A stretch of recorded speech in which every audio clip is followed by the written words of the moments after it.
नमस्कार। आप देख रहे हैं सुलगते प्रश्न, जहां हर खबर उठाती है एक नया सवाल। 3 साल, हजारों जाने, टूटे हुए शहर और एक ऐसा युद्ध जिसने पूरी दुनिया को 2 हिस्सों में बांट दिया। लेकिन आज कुछ बदलता हुआ दिख रहा है। क्या इतिहास करवट लेने वाला है? क्या बारूद की गंध के बीच अब शांति की उम्मीद जन्म ले रही है, या यह सिर्फ युद्ध की अगली चाल है? एक बड़ा राजनीतिक खेल रसिया और यूक्रेन के बीच जारी। यह संघर्ष अब सिर्फ सीमा विवाद नहीं रहा, यह वैश्विक ताकतों की परीक्षा बन चुका है। यूरोप की सर्द रातों से लेकर एशिया के बाजारों तक हर जगह इसका असर महसूस किया गया है। आज जो कूटनीतिक हलचल दिख रही है, उसने उम्मीद भी जगाई है और संदेह भी। क्या बंदूकें सच में खामोश होने वाली हैं, या दुनिया फिर किसी बड़े मोड़ की तरफ बढ़ रही है? आइए समझते हैं इस युद्ध के पीछे की रणनीति, राजनीति और संभावित शांति की पूरी कहानी। 3 साल में यह संघर्ष केवल मोर्चों पर नहीं लड़ा गया, यह अर्थव्यवस्थाओं, ऊर्जा आपूर्ति, सैन्य संगठनों और वैश्विक प्रभाव की लड़ाई बन गया है। यूरोप ने गैस और तेल की कीमतों में उछाल झेला, उद्योगों पर दबाव बढ़ा और कई देशों को अपनी सुरक्षा नीति तक बदलनी पड़ी।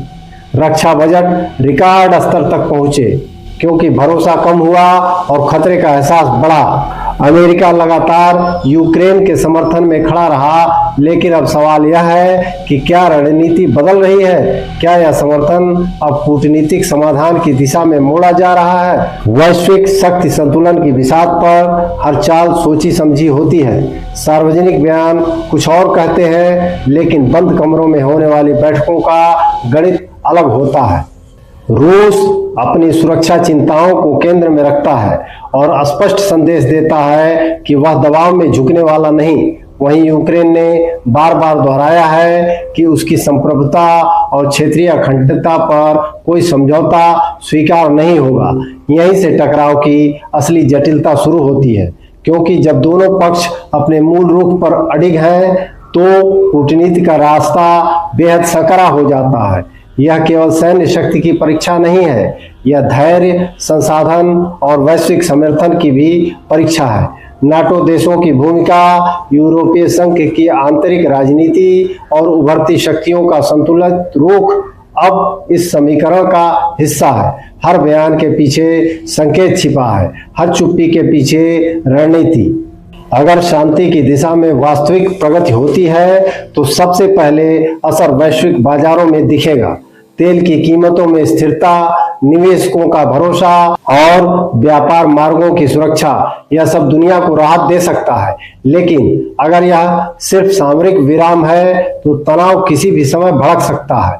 यही अनिश्चितता इस पूरे घटनाक्रम को और अधिक गंभीर बना देती है।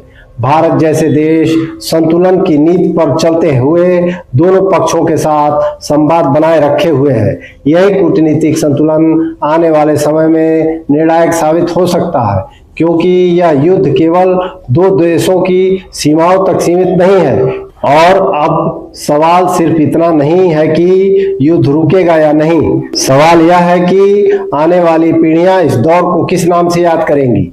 एक ऐसे समय के रूप में जब दुनिया ने समय रहते कदम पीछे खींच लिए, या एक ऐसे मोड़ के रूप में जहां गलत गणना ने इतिहास की दिशा बदल दी। कूटनीति की मेज पर शब्द चल रहे हैं, लेकिन सीमाओं पर अब भी हथियार तैनात है। एक फैसला, एक गलत आकलन और पूरी वैश्विक व्यवस्था हिल सकती है। क्या यह सच में शांति की शुरुआत है, या युद्ध का अगला अध्याय बस लिखे जाने की तैयारी में है?